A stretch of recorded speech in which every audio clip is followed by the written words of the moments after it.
आज लगभग सवाરના 6 વાગ્યા દરમિયાન કુકરવાડા ગામે તે એક સ્થાનિક નાવિકનો મારી પર ફોન આવેલ કે એક ભાઈ નર્મદા મૈયા બ્રિજ પરથી મોતની છલાંગ લગાવેલ અને તે ભાઈ જીવતી હાલતમાં કુકરવાડા ગામના નદી કિનારે જ્યાં હનુમાનજી મંદિર આવેલું છે તે કિનારે જીવતી હાલતમાં દેખાઈ રહ્યા છે અને અમે નાવડી દ્વારા તે ભાઈને બહાર કાઢી લાવેલ છે। તેને પૂછતા તે અંકલેશ્વરના જૂની દેવી પાસે આવેલ શિવ દર્શન સોસાયટીના હોય તેવું એમણે જણાવેલ।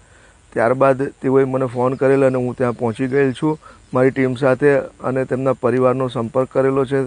એ ભાઈના પરિવારના લોકો પણ અહીં આવી રહ્યા છે અને ભાઈને જે સ્થાનિક નાવિકો દ્વારા હેમખેમ રીતે જીવતો બચાવી લેવામાં આવેલ છે।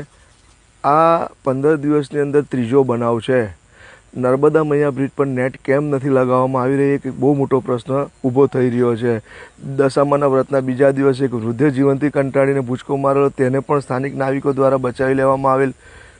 થોડા દિવસ પછીથી એક યુવતીએ મોતની છલાંગ લગાવેલ તે સામાજિક કાર્યકર ધર્મેશ સોલંકી અને સ્થાનિક નાવિકોની મદદથી બચાવી લેવામાં આવેલ અને આજ રોજ ફરીથી એક આ પુરુષે જીવંતી કંટાળી અને નર્મદા મૈયા બ્રિજ પરથી મોતની છલાંગ લગાવેલી છે અને તેને રામ રાખે તેને કોણ ચાખે।